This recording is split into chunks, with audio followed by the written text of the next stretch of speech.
নবী রাসূলদেরকেও আল্লাহ তাআলা কোরআনে ইমাম শব্দে ভূষিত করেছেন। সুবহানাল্লাহ। সাইয়্যিদিনা হযরত ইব্রাহিম আলা নবিয়িনা ওয়া আলাইহিস সালাতু ওয়াস সালাম, মুসলিম জাতির যিনি পিতা, ইব্রাহিম আলাইহিস সালাতু ওয়াস সালাম একটা হলো মানব জাতির পিতা, তিনি কে? আদম আলাইহিস সালাতু ওয়াস সালাম। তো আদম আলাইহিস সালাম পুরা মানব জাতির পিতা। সে মানুষটা মুসলিম অমুসলিম যেই হোক, হিন্দু হোক, খ্রিস্টান হোক, বৌদ্ধ হোক, ইহুদি হোক, মুসলিম হোক, মানুষ বলতে পৃথিবীতে যা আছে সকলের পিতা হলেন আদম আলাইহিস সালাতু ওয়াস সালাম। আর মুসলিম জাতির পিতা ইনি ইব্রাহিম আলাইহিস সালাতু ওয়াস সালাম, আল্লাহর খলিল, আল্লাহর বন্ধু। উনি ইহুদি, খ্রিস্টান, হিন্দু এদের উনি পিতা না, উনি শুধুমাত্র মুসলিম জাতির পিতা। যারা আল্লাহকে একক, তাওহীদে বিশ্বাসী, আল্লাহ রাসূলের প্রতি বিশ্বাস করে, এইরকম মুসলিম উম্মার পিতা হলেন ইব্রাহিম আলাইহিস সালাতু ওয়াস সালাম। তার সম্পর্কে আল্লাহ তাআলা কোরআন কারীমে সূরা বাকারার ভিতরে উল্লেখ করেছেন, وَإِذِ ابْتَلَى إِبْرَاهِيمَ رَبُّهُ بِكَلِمَاتٍ فَأَتَمَّهُنَّ قَالَ إِنِّي جَاعِلُكَ لِلنَّاسِ إِمَامًا। স্মরণ করুন, যখন ইব্রাহিমকে তার প্রতিপালক কয়েকটি বিষয়ে পরীক্ষা নিলেন, আর ইব্রাহিম সেই পরীক্ষাগুলোতে পরিপূর্ণভাবে উত্তীর্ণ হলেন, তখন তার প্রতিপালক আল্লাহ বললেন, ইন্নী জাইলুকা লিন্নাস ইমামা, আমি আপনাকে সকল মানুষের জন্য ইমাম বানিয়ে দিলাম। ইমাম শুধু আমাদের নবী না, ইব্রাহিম যিনি মুসলিম জাতির পিতা, তিনিও কি ছিলেন? ইমাম ছিলেন। এরপরে প্রত্যেক নবী আস্তে আস্তে আমাদের নবী, সর্বশেষ নবী, বিশ্ব নবী জনাবে মুহাম্মদ মুস্তাফা সাল্লাল্লাহু আলাইহি ওয়াসাল্লাম, তিনিও ইমামতি করেছেন পুরা জীবন থেকে। নবুয়ত লাভের পর থেকে নিয়ে মৃত্যুর আগ পর্যন্ত নবীজি ছিলেন মসজিদের ইমাম।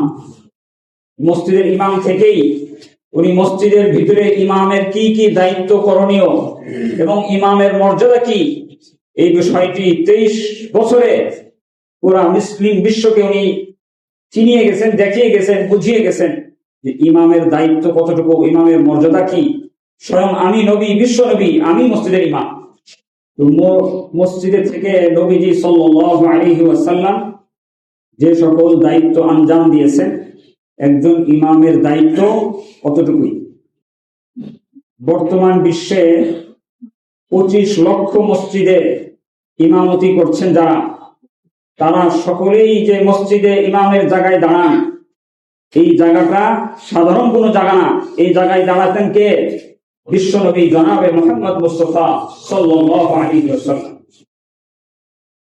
তো একজনের মর্যাদা, তার গুরুত্ব, তার সম্মান কতটুকু হতে পারে, এটাই এক শব্দেই বোঝা যায় যে ইমাম যেখানে দাঁড়াতেন, ইমাম যেখানে দাঁড়ান, সেখানে দাঁড়াতেন কে? বিশ্বনবী জনাবে মুহাম্মদ মুস্তাফা সাল্লাল্লাহু আলাইহি ওয়াসাল্লাম। ইমামের দাঁড়ানোর জায়গাটা একটা সাধারণ জায়গা না, এটা নবীজির দাঁড়ানোর জায়গা। এতটুকু যদি বুঝে এসে যায়, তাহলে ইমামের সম্মান, মর্যাদা, ইমামের গুরুত্ব কতটুকু, এই শব্দই আমরা অনুধাবন করতে পারি।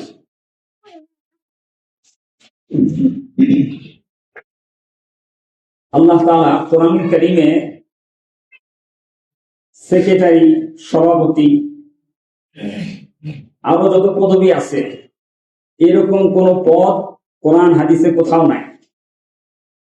কিন্তু একটা পদ যেটা মানব রচিত না, এই যত পদের নাম বললাম এগুলো মানব রচিত পদ, মানুষ আমরা নাম দিয়েছি। কিন্তু যে নামটা আল্লাহ প্রদত্ত এবং হাদিস শরীফেও রাসূলুল্লাহ সাল্লাল্লাহু আলাইহি ওয়াসাল্লাম উল্লেখ করেছেন, সেই পদের নাম কি? ইমাম। এটা আল্লাহ কোরআনে বলছেন, ইন্নী জাইলুকা লিন্নাসি ইমাম।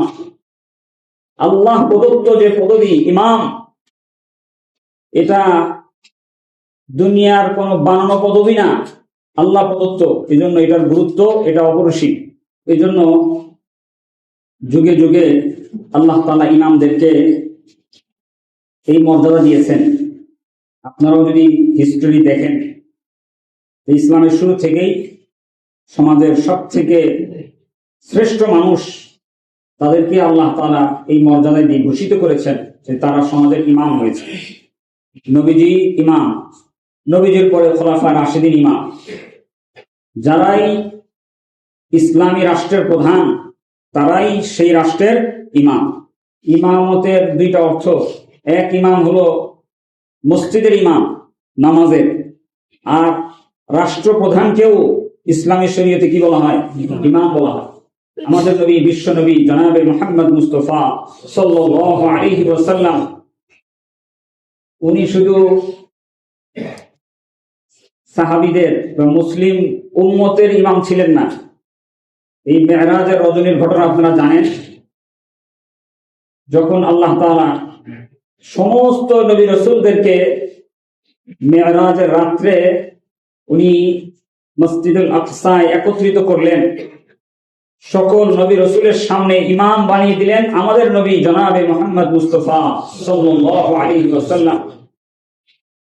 এর দ্বারা আমাদের নবীর সম্মান আল্লাহ তাআলা সকল নবীদের সামনে স্বীকৃতভাবে আমাদের নবীর সম্মানকে ঘোষণা করে দিলেন যে সকল নবীর ইমাম হলেন আমাদের নবী জনাবে মুহাম্মদ মুস্তাফা সাল্লাল্লাহু আলাইহি ওয়াসাল্লাম।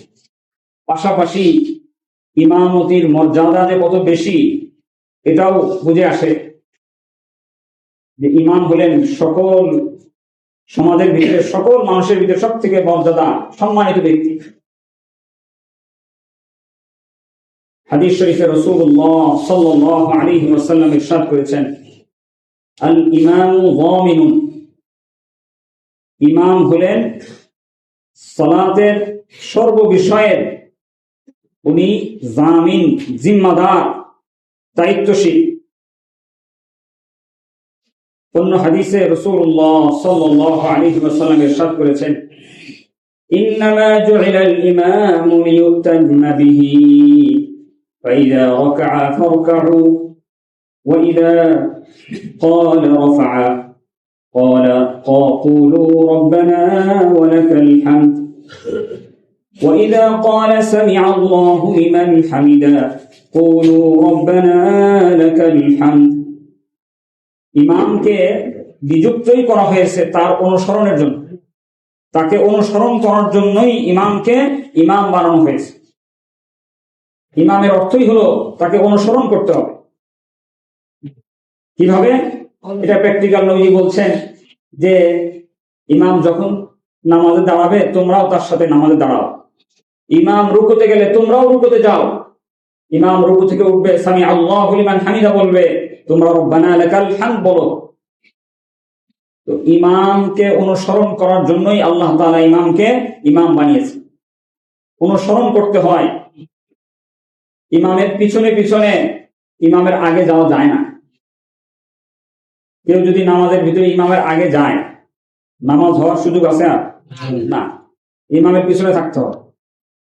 এবং ইমামের মর্যাদা এটাও,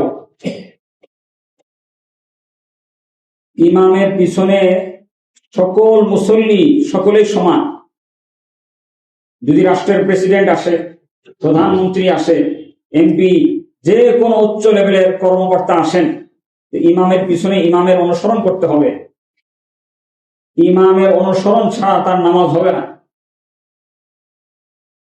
তো ইমামের মর্যাদা এখান থেকে বুঝে আসে যে ইমামের অনুসরণ ছাড়া ইসলামকে মানা যায় না। ইসলামের গুরুত্বপূর্ণ সব থেকে প্রথম ফরজ ইবাদত হলো সালাত। এই সালাতের ভিতরে আল্লাহ তাআলা সব থেকে সম্মান দিয়ে তাকে আগে বাড়িয়ে দিয়েছেন। যাকে অনুসরণ করতে বলেছেন তিনি হলেন সমাজের ইমাম। ইমামকে যে নবীজি বলেছেন আল ইমামু যামিনুন, ইমাম দায়িত্বশীল, ইমাম জিম্মাদার। কার জিম্মাদার? সকল মুসল্লিদের জিম্মাদার। সকল মুসল্লির নামাজ হলো কি হলো না, তার দুনিয়ার মাসলা মাসাইলের সকল বিধান, আখিরাতে তার পার হওয়া না পার হওয়ার সমস্ত কিছুর জিম্মাদার হলেন কে? ইমাম। ছোটখাটো দায়িত্ব না, অনেক গুরু দায়িত্ব। অনেক ভাব। এতগুলো মানুষের সামনে তিনি ইমাম হবেন, ইমামের নামাজ ঠিক তো মুসল্লির নামাজ ঠিক। ইমামের আল্লাহ না করুক একটু ভুল হয়ে গেলে এতগুলো মানুষের নামাজের অবস্থা কত বড় তার জিম্মাদারি, এটা অনেক ভয়ের বিষয়। তো সমাজের যিনি ইমাম হবেন তাকে এই গুরু দায়িত্ব দিয়ে, এই গুরু দায়িত্ব ভার তার কাঁধে নিয়েই তাকে ইমাম হতে হবে।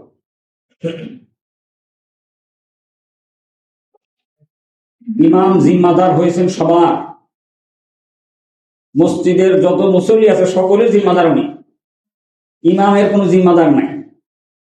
কোন ব্যক্তি ইমামের উপরে দায়িত্বশীল না, সকলের উপরে দায়িত্বশীল কে? ইমাম।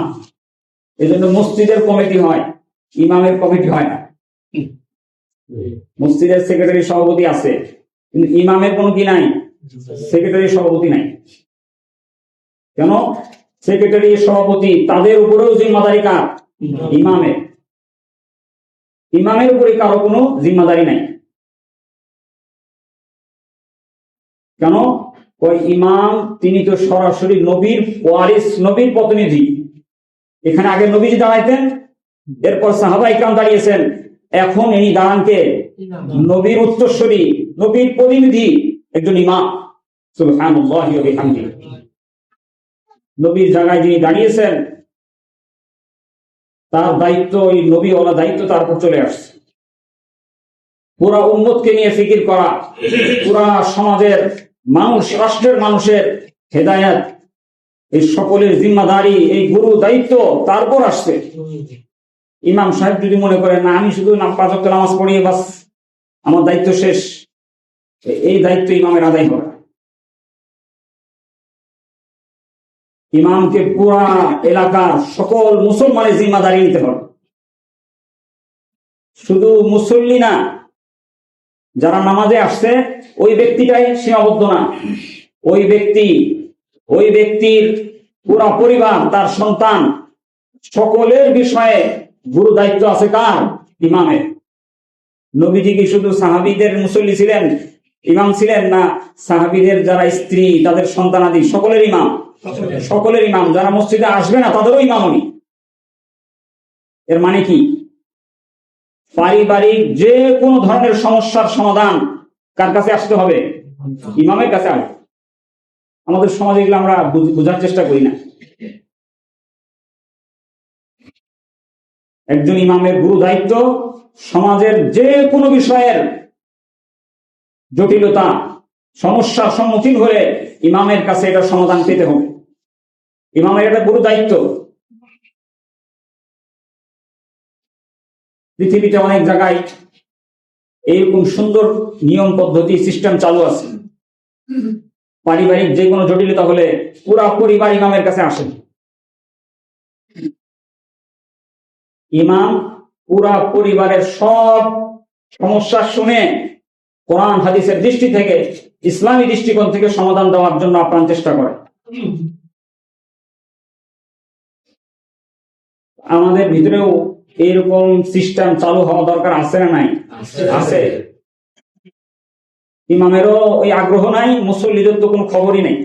আমিও চাই ক্ষুদ্র একজন ইমাম হিসাবে আমাদের মুসল্লিদের যে কোনো ধরনের পারিবারিক সমস্যা, যে কোনো সমস্যা সমাধানের জন্য ইমামের কাছে আপনারা আসবেন, পুরা পরিবার আসবে। ছেলে বাপের অবাধ্য, এই ছেলেকে বোঝানোর দায়িত্ব শুধু পিতা না ইমামের আছে? ইমামের আছে। আলহামদুলিল্লাহ, আপনারা শিক্ষিত সমাজ, সম্ভ্রান্ত শিক্ষিত একটা সমাজ আমি পেয়েছি আলহামদুলিল্লাহ। আমার কাছে অনেক পরিবার, পিতামাতা আসেন, ছেলেদের যে কোনো সমস্যা। কালকে একজন আসছেন। আমরা আপ্রাণ চেষ্টা করি কোরআন হাদিসের দৃষ্টি থেকে, কোরআন হাদিসের আলোকে মানুষকে সঠিক পথ, সঠিক দিশা, হেদায়েতের রাস্তা দেখানো। ইমামের অর্থই হলো পথ প্রদর্শক। মানুষকে হেদায়েতের পথে, আলোর পথে, ইসলামের পথে উনি পথ প্রদর্শন করবেন, তাকেই তো বলা হয় কি? ইমাম। মুআজ্জাজ সম্মানিত মুসল্লিবৃন্দ, ইমামের এই মর্যাদা আজকে আমাদের সমাজে আলোচনা হয় না। এজন্য অনেক মানুষ এটা নিয়ে সঠিক স্বচ্ছ ধারণা রাখে না যে ইমাম অর্থ কি বা ইমামের কি গুরুত্ব। বরং মানুষ ভুল বুঝতে বুঝতে এই পর্যায়ে আসছে। এখন মানুষ মনে করে যার নাই কোনো গতি সে করে নাউজুবিল্লাহ বলেন। এটা কোনো কথা হইলো? সকল নবী রাসূল যে দায়িত্ব পালন করেছেন, সাহাবায়ে কেরাম যারা রাষ্ট্রপ্রধান ছিলেন, খলিফাতুল মুসলিমিন ছিলেন, তারা কি ছিলেন? ইমাম ছিলেন। আর নাস্তিক, বেঈমান, ইসলামের দুশ্মন অনেক মুসল্লি, কিছু মুসল্লি আছে, এরা আলেম ওলামা ইমাম হুজুর এদেরকে কি করে না? পছন্দ করে না। আছে না নাই? আছে। নামাজে আসলেও ভিতর ভিতর অনেক ক্ষোভ। আমি পরীক্ষিত, শোনার কথা, আমি পরীক্ষিত, আমার সাথে এরকম হয়েছে। আপনাদের মুসল্লিদের মাঝে না, বাইরে আলেম ওলামা শব্দ বলেছি আর উনি রেগে গেছেন। ওলামা আবার কি? এই শব্দই ওনার পছন্দ না। যাই হোক, তো ইমাম কোন গতি নাই, বিষয়টা পুরো উল্টা। যার আছে সর্বোচ্চ গতি সে করে ইমামতি, এর গতি সর্বোচ্চ। এজন্যই নবীজি বলছেন আল ইমাম যামিনুন, ইমাম দায়িত্বশীল। মানে কি? প্রত্যেকটা মুসল্লির উপর ইমামের দায়িত্ব, চাই সে মুসল্লি রাষ্ট্রপ্রধান হোক, এমপি মন্ত্রী হোক, সেক্রেটারি হোক, সভাপতি হোক, চেয়ারম্যান হোক, যেই হোক, সে তার উপরে দায়িত্ব কার? ইমামের। তার গতি আছে না নাই? সর্বোচ্চ গতি আছে তার। এজন্য রাষ্ট্রপ্রধান যখনই যে রাষ্ট্রপ্রধান হোক, কোরআন হাদিসের বিরুদ্ধে বা কোরআন হাদিসের অপব্যাখ্যা যদি দেয়, সংশোধন করার দায়িত্ব কার? ইমাম মেম্বারে বসে বলবেন এটা কোরআন হাদিসের অপব্যাখ্যা, এটা ভুল। আমাদের দেশে কোরআন হাদিসের অপব্যাখ্যা আছে না নাই? এবং এই রাষ্ট্রপ্রধানদের থেকেই কোরআন হাদিসের অপব্যাখ্যা বেশি হয় আমাদের দেশে। আপনি যে কোনো বিজ্ঞ আলেমকে জিজ্ঞাসা করুন, বলবে যে হ্যাঁ, এই দেশে রাজনীতিবিদ এরা নিজেদের স্বার্থ হাসিলের জন্য কোরআন হাদিসের অপব্যাখ্যা দিয়ে মানুষকে বিভ্রান্ত করে, ঈমান নষ্ট করে ফেলে। আপনারা তো দেখেন ইলেকশনের আগে মানুষ কি না করে, জীবনে কোনোদিন ঘোমটা দেয় নাই, ওই মহিলাও কি দেয়? ঘোমটা দেয়, হাতে তসবিহ নেয়। কোনোদিন উল্টা দিকে নামাজের দিকে সেজদাও দেয় নাই, টুপি টাপি লাগায়া হাতে তসবিহ নিয়া। শুধু মাদ্রাসা মসজিদ না, মাজারেও যায়, গির্জাও যায়, মন্দিরেও, সব জায়গায় গিয়ে যেখানে যখন যায় ওই ধর্মের মূল কথা বলে আসে। যাই হোক, তো বলতেছি ইমামের গতি হলো এত বেশি, সমাজের যে কোনো ধরনের বিশৃঙ্খলা, যে কোনো সমস্যা, সেটা যেই করুক, এই অন্যায়ের প্রতিবাদ সর্বপ্রথম গুরু দায়িত্ব কার উপরে আসবে? ইমামের উপরে আসবে। ইমামকে বলতে হবে। ইমাম যেখানে দাঁড়াচ্ছেন, বসছেন, সাধারণ কোনো জায়গা না, এটা সকল নবী রাসূলদের জায়গা। বিশেষভাবে সর্বশ্রেষ্ঠ নবী জনাবে মুহাম্মদ মুস্তাফা সাল্লাল্লাহু আলাইহি ওয়াসাল্লাম যেই মেম্বারে, যেই জায়নামাজে দাঁড়িয়ে ইমামতি করেছেন, ওখানে আল্লাহ ইমামকে বসিয়েছেন। তার অটোমেটিক দায়িত্ব সমাজের সমস্ত অসংগতি নিয়ে তিনি স্পষ্টভাবে তার মুসল্লিদেরকে এই কথা বলার জিম্মাদারি আল্লাহ রাসূল ইমামকে দিয়েছেন। এই জন্য বলছেন আল ইমামু যামিনুন, ইমাম দায়িত্বশীল, ইমামকে বলতে হবে। আলহামদুলিল্লাহ, বাংলাদেশে 3 লক্ষের অধিক মসজিদের ইমামগণ রাষ্ট্রের বিরুদ্ধে, কি বলে, ইসলামের বিরুদ্ধে কোনো কথা আসলে ইমাম সাহেবরা চুপ থাকেন না সোচ্চার? সোচ্চার হন, হবেন, অতীতও হয়ে আসছেন যুগে যুগে। এজন্যই বড় বড় জালিমদের রোশানলে সর্বপ্রথম পড়তে হয়েছে ইমামদেরকে। ভারতবর্ষ যখন ইংরেজ বেনিয়ারা দখল করেছে, এই ব্রিটিশ বিরোধীর আন্দোলনের নেতৃত্ব দিয়েছেন মসজিদের ইমাম ওলামায়ে কেরাম। লক্ষ লক্ষ আলেমদেরকে সর্বপ্রথম এই গ্র্যান্ড ট্রাঙ্কের রোডের প্রত্যেকটা গাছের সাথে 5টা 7টা করে আলেমের লাশকে তারা ঝুলিয়ে রেখেছিল। শুধু একটাই অপরাধ, এই ব্রিটিশ বেনিয়াদের বিরুদ্ধে সর্বপ্রথম বিদ্রোহী আন্দোলনের ঘোষণা আসছিল মসজিদের ইমামদের থেকে, আলেম ওলামাদের থেকে।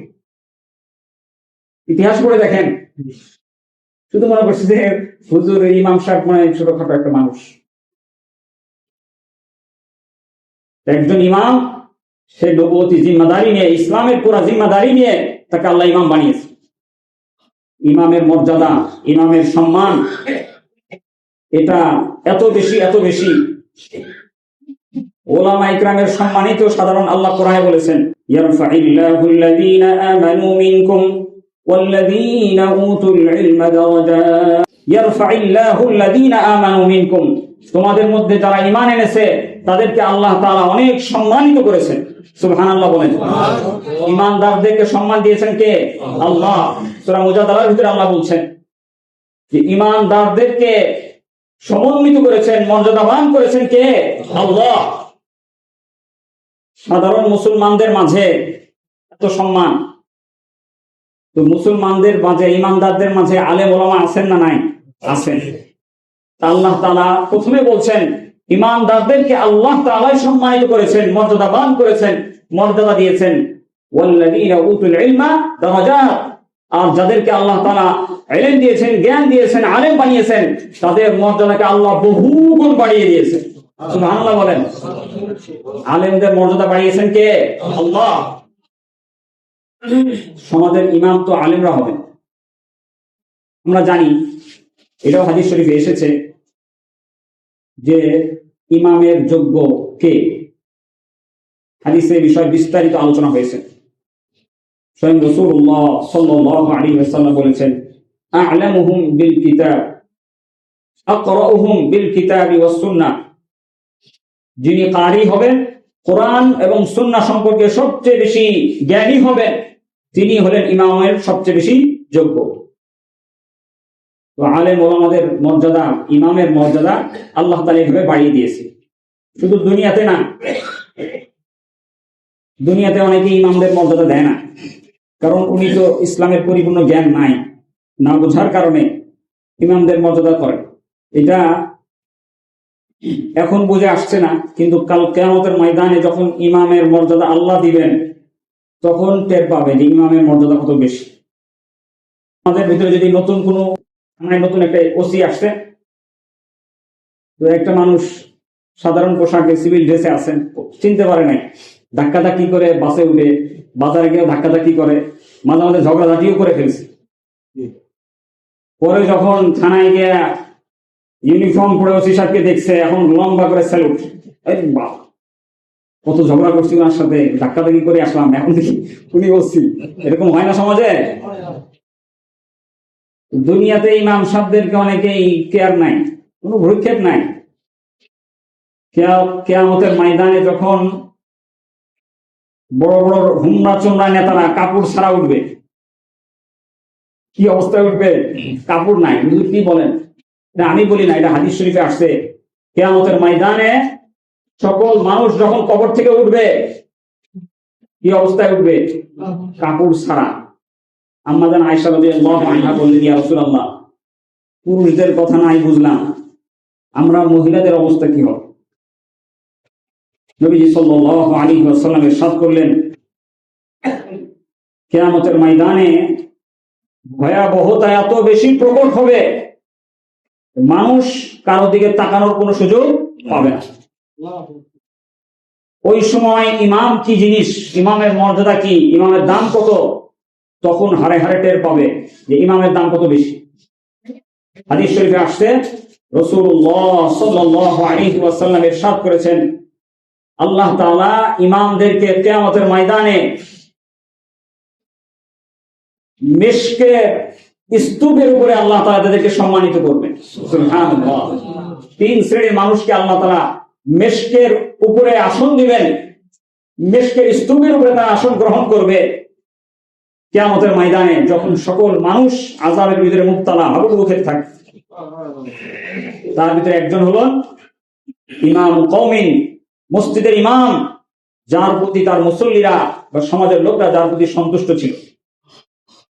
এমন ইমামের প্রতি আল্লাহ তাআলা এমন মর্যাদা দিবেন যে কিয়ামতের ময়দানে সমস্ত মানুষের কাপড়ের খবর নাই, তার সম্মান দেখে তখন মুসল্লিরা অনুধাবন করবে, আহা, আজকে যদি ইমাম সাহেবের সাথে আমার একটু সুসম্পর্ক থাকতো, তাহলে একটা লিঙ্ক ছিল, মিস করেছি, দুনিয়াতে ধাক্কাধাক্কি করেছি, বিদ্রোহ করেছি, বিরুদ্ধে অনেক কথাও বলেছি পিছে পিছে। এজন্য ইমামদেরকে আখিরাতে শুধু দাম দিলে হবে না, দুনিয়াতেও সর্বোচ্চ সম্মান দেওয়ার দরকার আছে না নাই? আছে। এই সম্মান শুধু মুখে না, মুখে সালাম দিলাম সম্মান শেষ না। ইমামের সম্মান হলো বাস্তব কর্মে ইমামকে সম্মান দিতে হবে। আমার পরিবারে আমার বাচ্চাও যারা বুঝে যে এই এলাকার সব থেকে সম্মানিত মানুষটাকে ইমাম, বাচ্চার ভিতরে যেন আগ্রহ থাকে আমি বড় হলে যেন কি হতে পারি, ইমাম হতে পারি, এমন মর্যাদা দেন বাচ্চাও বুঝে যার কোনো গতি নাই, কোনো কাজ টাজ নাই, উনি ইমাম। আমি খুলে মুলে বলতে চাচ্ছি না, তারপর অনেকে বুঝবে না, খুলে বেলে বলি। ইমাম মর্যাদা কি শুধু সালাম কালামের ভিতরেই না, সামাজিক একটা স্ট্যাটাস আছে? সামাজিক ভাবে ইমামকে সকল মানুষের সাথে কাঁধ মিলিয়ে ইমাম চলতে পারে, এই পরিমাণ ফ্যাসিলিটি সুযোগ সুবিধা দেওয়ার দায়িত্ব কার? মুসল্লিদের, সমাজের সকলের দায়িত্ব। ইমাম সকলের কাঁধে কাঁধ মিলিয়ে চলতে পারে। একটা গল্প বলি। একজন ইমাম সাহেবের কাছে দোয়া চাইছেন যে হুজুর, আমার ছেলে যেন ভালো একটা চাকরি পায়, একটু দোয়া করেন। ইমাম সাহেবের অনেক দিনের ক্ষোভ ভিতরে যে ইমাম সাহেবের চাকরির কোনো খবর নাই, মানে ইমাম সাহেবের পরিবার চলে না, পেট চলে না, ছেলের চাকরির জন্য দোয়া। তো ইমাম সাহেব খুব দোয়া দিলেন যে আল্লাহ, অমুক ভাইয়ের ছেলেকে একটা বিশাল চাকরির ব্যবস্থা করে দেন, সম্মানিত উচ্চ পদে চাকরি দেন, কিন্তু স্যালারিটা যেন ইমাম সাহেবের মতো হয়।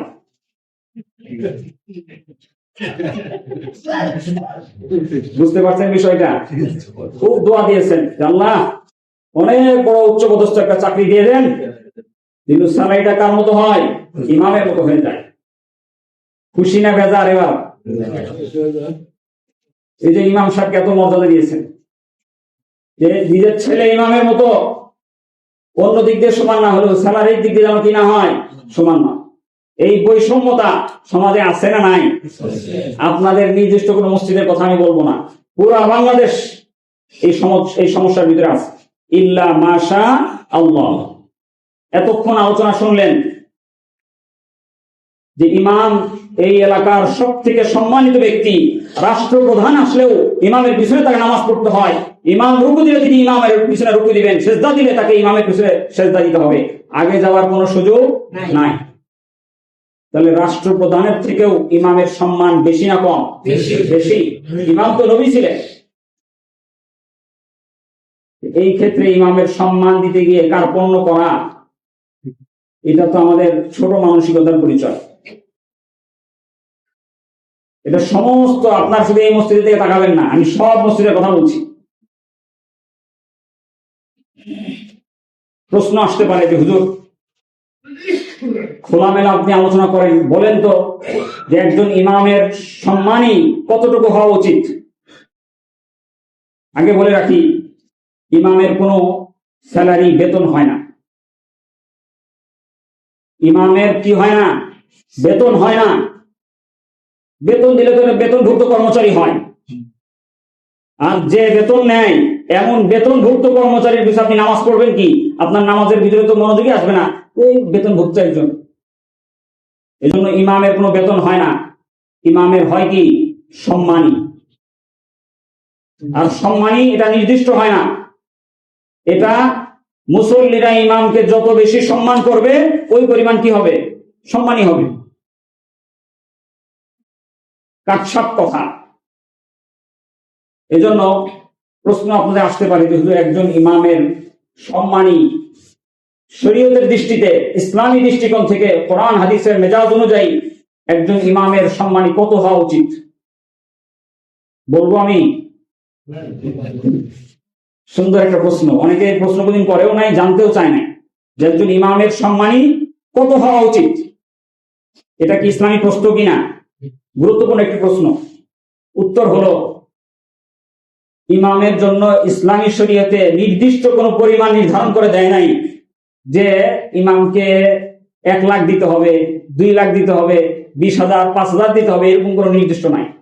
তবে ইসলামের মেজাজ হলো যে ইমাম যেই স্তরের, যেই সমাজে বসবাস করবেন, ওই সমাজের সকল মানুষের সাথে কাঁধে কাঁধ মিলিয়ে যেন ইমাম চলতে পারেন, এই পরিমাণ ইমামকে সম্মানী দেওয়া এটা মুসলমানের ওয়াজিব দায়িত্ব। বুঝতে পারছেন বিষয়টা?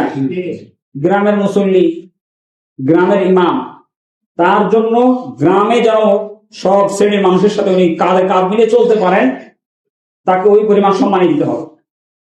আর একজন ওয়াশিংটনে থাকেন, ওয়াশিংটন মসজিদের ইমাম, কথার কথা, বা জাপানের টোকিও মসজিদের কি খতিব ইমাম, তার সম্মানী কেমন হবে? ওই গ্রামের মসজিদের সমান না। ওখানে যেন বড় বড় বিজনেসম্যানের সাথে কাঁধে কাঁধ মিলিয়ে মুসল্লি যারা, তাদের কাঁধে কাঁধ মিলিয়ে ইমাম সব চলতে পারেন, ওই পরিমাণ সম্মানই ইমামকে দিতে হবে। এটা তাদের জিম্মাদারি, ওয়াজিব দায়িত্ব। আরো সহজ করে বললে, মুসল্লিদের ইনকামটাকে গড় দিবেন। 100 জন মুসল্লি, কথার কথা, কারো স্যালারি 1 লাখ, কারো 1.5 লাখ, কারো 2 লাখ, কারো 20,000, কারো 5,000 ধরেন। 100 জন মুসল্লির টোটাল স্যালারি যোগ দিয়ে 100 দিয়ে ভাগ দিবেন, যেটা বের হবে ওটা ইমামের কি হবে? বুঝে আসছে কিনা? সুবহানাল্লাহ বলেন। কত সুন্দর সমাধান, জানেই না, কোনোদিন প্রশ্নও করে নাই। আর উল্টা পাল্টা খুঁতখুতি মারে, গুতা মারে। ইমামদের তো অনেক বরকত, অল্প টাকাই হয়ে যায়, বলে না এরকম? অনেক বরকত। এই অল্প টাকাটা আপনি নেন আর আপনার মোটা স্যালারিটা ইমামকে দেন, রাজি আছেন? এবার ইমামের জন্য আপনি বরকত আপনি নেন। এই সমস্ত প্রতারণা, ধোঁকাবাজি শব্দ সমাজে আছে না নাই? আছে। ইমামকে খুব সম্মান করি, কিন্তু মনে মনে চাই যে ইমাম সাহেব থাকবে কোথায়? সমাজের সব থেকে নিম্ন পোড়া ঘর, বৃষ্টি পড়লে যেন পানি পড়ে, বৃষ্টি হলে কেঁচো সাপ ঘরের ভিতরে ঢুকে, এরকম একটা পুরা ঘরে ইমাম সাহেবকে রাখার জন্য জায়গা দিন। মন মানসিকতা আছে না নাই? এরকম আছে। কেন? ইমামকে যখন সম্মান দিব অন্তর থেকে, এই সমাজের সব থেকে শ্রেষ্ঠ পাশে রাখা হবে ইমামের হবে। কথা বলেন, আমি কি বেঠিক না সঠিক বলতেছি? ইমামকে সম্মান দিবেন, এমন সম্মান দিবেন, আপনার ছেলে জীবন যদি কখনো কোনো বড় ধরনের পদ পেতে চায়, সে সমান আগে বলবে আমি কি হতে চাই? ইমাম হতে চাই। আপনি ইমামকে এমন মর্যাদা দিয়েছেন, ভুলেও মরে গেলেও আপনাদের কল্পনায় আসে নাই আমি কি হব? ইমাম হব। কি সম্মান দিয়েছেন আপনি। মুআজ্জাজ হাজরিন, কারো প্রতি আমার কোনো ক্ষোভ আছে? কারো প্রতি কোনো ক্ষোভ নাই। আমি সমাজের বাস্তব চিত্রটা, পুরা বাংলাদেশের ইমামদের কষ্টের কথাটা আপনাদের সামনে তুলে ধরলাম। এজন্য ইমামদের সম্মান, ইমামের মর্যাদা সর্বপ্রথম দিয়েছেন কে? আল্লাহ। হারামাইন শরীফাইন, এই সকল জায়গায় যারা ইমাম হয়েছেন, আপনারা তো হজে গেছেন, উমরায় গেছেন, ইমামরা কি একা হাঁটে না সাথে 4-5 জন বডিগার্ড আছে? সর্বোচ্চ সম্মান কিভাবে দিতে হয় দেখাই দিস। একজন ইমামকে সর্বোচ্চ সম্মান, একটা বড় ফোর্স তাদের পিছনে নিয়োগ দেওয়া হয়েছে, সব সময় তাদেরকে গাইড দিয়ে বা প্রোটেকশন দিয়ে নিয়ে আসতেছে। আপনারা জানেন যে ইমামের, সৌদিতে একজন ইমামের সম্মানী কত? রাইসুল আইম্মা, ইমাম যিনি হারামাইনের রাইসুল আইম্মা, সকল ইমামদের বড় ইমাম, শেখ আব্দুর রহমান আস-সুদাইস হাফিজাহুল্লাহ, উনি, ওনার সম্মানীটা এত বেশি যে এটা যদি ওনারা নির্ধারণ করে দেয় তো ওনাদের কাছে এটা সংকোচ বোধ হয়েছে যে ইমামকে যা দিব এটা যদি তার কাছে কম মনে হয়, আমরা তো ইমামকে সর্বোচ্চ সম্মান দিব, যদি এটা ওনার কাছে কম মনে হয়, কথার কথা ধরেন 5 লাখ টাকাই দিল, কিন্তু ইমামের কাছে যদি এটা কম মনে হয়, এটা আমরা চাই না যে ইমামের কাছে কিছু কম মনে হয়। তো ইমামকে কলম আর চেক বই দিয়ে দেয়, যে হুজুর আপনি ইমাম বসাবেন, আপনার যেটা প্রয়োজন আপনি নেবেন। সুবহানাল্লাহ বলেন। এবার বলেন ইমামের মর্যাদা হয়েছে না হয় নাই? এজন্য অনেকের কথা, হুজুর এত টাকা নিয়ে কি করবে? আলেম ওলামা যদি কখনো টাকাওয়ালা হয়, তারা কি 22 ইঞ্চি না 42 ইঞ্চি কিনবে? না। গরিব মিসকিন তাদের আফসোস থাকে যে অমুক বাড়িওয়ালা 42 ইঞ্চি টিভি কিনছে, আমি তো কিছু পারলাম না। ইমামের যদি টাকা হয়, উনি 42 ইঞ্চি কিনবে না, 64 ইঞ্চি তো প্রশ্নই আসে না। বাংলাদেশের যারা বড় বড় ধনাঢ্য আলেম আছেন, খোঁজ নিয়ে দেখেন, প্রত্যেকের আলাদা মাদ্রাসা আছে, মসজিদ আছে। যারাই বাংলাদেশের বড় আলেম, ধন সম্পদওয়ালা, এরা টাকা পয়সা হাতে পেয়েছেন, আগেই বড় মাদ্রাসা করেছে, বিশাল বিশাল মাদ্রাসা, বিশাল বিশাল মাদ্রাসা করেছে। আলেম ওলামাদের কাছে ধন সম্পদ আসলে এটা জাতির জন্য কল্যাণমূলক। মসজিদের ইমামদের কাছে টাকা নাই, তারপরও দেখবেন সমাজের বড় বড় ত্রাণ সেবায় বড় বড় অগ্রগামী ভূমিকা পালন করছেন কারা? মসজিদের ইমাম। আমাদের এখানেও এই যে কোভিড-19 করোনার সময় ত্রাণ দেওয়া হয়েছে, এখানে ইমামদের ভূমিকা ছিল না? ছিল না? শাহালি থানায় সমস্ত মসজিদের ইমামগণ মুসল্লিদের থেকে ত্রাণ কালেকশন করে গরিব অসহায় মানুষের মাঝে বিতরণ।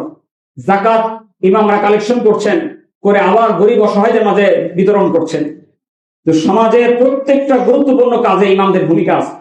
একজন ইমাম, তিনি সমাজের প্রথম শিক্ষক। আপনার বাচ্চা ভূমিষ্ঠ হওয়ার পরে নামটা রাখছেন কে? ইমাম। আপনার বাবা মা জানাজা, ইমামতি, কাফন দাফনের দায়িত্ব কার? ইমাম। এই করোনার সময় মানুষ মারা গেছে, লাশের কাছে সন্তান যায় না, সন্তানের লাশের কাছে বাপ যায় না। ওলামা ইকরাম, ইমামগণ ওই লাশকে ধুয়ে কাফন করে জানাজা পড়াইছে। ইমামের দায়িত্ব এটা অনেক বড় গুরু দায়িত্ব। এজন্য একজন ইমাম হলেন সমাজের সন্তানের সর্বপ্রথম শিক্ষক, যে তাকে প্রথমেই আল্লাহর কালাম, কোরআন, কায়দা আমরা শিখিয়েছি। মুআজ্জাজ হাজরিন, আমি কোরআন হাদিস থেকে আলোচনা করে আজকে শেষ করতে পারবো না। আজকে গুরুত্বপূর্ণ একটি আপনাদের সাথে পরামর্শ। আশেপাশের মসজিদগুলোতে এই শীতের দিনে ওযু করার জন্য গরম পানির ব্যবস্থা আছে না নাই? আছে। আমাদের মসজিদে আছে না নাই? আমাদের মসজিদের মুসল্লি কি অন্য মসজিদের থেকে উন্নত না অনুন্নত? ভিআইপি এলাকা। এই মসজিদটাকে আশেপাশের মুসল্লিরা কি বলে? ভিআইপি এলাকা। এই যে পদ্মা ভবন, বিশাল বিশাল ভবন, শুধু আমাদের মিরপুরে না, পুরো বাংলাদেশে এরকম এত বিশাল ভবন আছে কিনা সন্দেহ। এত বিশাল ভবন কোথাও নাই। এই মসজিদে ওযুখানায় শীতের দিনে পানি ঠান্ডা না গরম? কষ্ট হয় কিনা আপনাদের? এখন যদি গিজারের ব্যবস্থা হয় তাহলে ভালো হয় না খারাপ হয়? আপনারা কি চান যে আমাদের মসজিদেও গরম পানির ব্যবস্থা হোক? তো আমরা আলহামদুলিল্লাহ কিছু মুসল্লি ভাই, আমাদের মুয়াজ্জিন সাহেব সহ অনেকেই এই বিষয়ে আন্তরিকতার সাথে পরামর্শ করে সিদ্ধান্ত হয়েছে যে আমাদের 2টা মতো গিজার লাগবে বড় বড়। তাহলে আমরা মোটামুটি 5 ওয়াক্ত নামাজে, শুধু এই বছরের জন্য না, সামনে যত শীত আসবে সব সময় কন্টিনিউ আমরা গরম পানির ব্যবস্থা মুসল্লিদেরকে সরবরাহ করতে পারি, আরামের সাথে ওযু করতে পারেন। এজন্য আমরা হিসাব করে দেখেছি 2টা গিজার, লাইন টাইম সব সহ মোটামুটি 35,000 টাকা আমাদের প্রয়োজন। তো আমি এই মজলিসের ভিতরেই হাত দেখতে চাচ্ছি, ওযু করার জন্য যদি আপনি ব্যবস্থা করে দেন গরম পানি দিয়ে, এটার ফজিলত কি আলাদাভাবে বলতে হবে আমাকে? জানেন, ওযু করবে, নামাজ পড়বে, সওয়াবগুলো আপনি অটোমেটিক আপনার আমলনামায় চলে যাবে। আপনি ঘুমিয়ে আছেন, আপনার অ্যাকাউন্টে শুধু সওয়াব বাড়তে আছে। আমি 35,000 টাকা 6টা হাত চাবো 5,000 করে। 6 জন মানুষ 5,000 করে দিবেন, এরকম হাত তুলেন। মুয়াজ্জিন সাহেব খাতা কলম নেন, তাতে 1 মিনিটে শেষ করে দিই।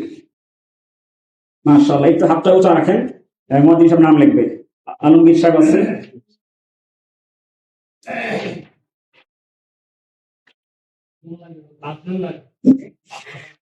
আমি চাচ্ছিলাম যে বাকিগুলো একটু কম কম করে দিব, আপনারা হাত বেশি উঠে গেছে আলহামদুলিল্লাহ, সবাই সব পেয়ে যাবেন।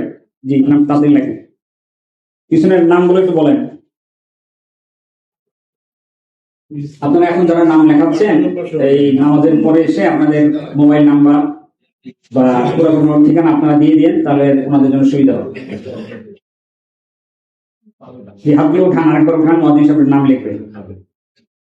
اللهم صل على محمد وعلى ال محمد كما صليت على ابراهيم اللهم بارك على محمد وعلى ال محمد كما باركت على ابراهيم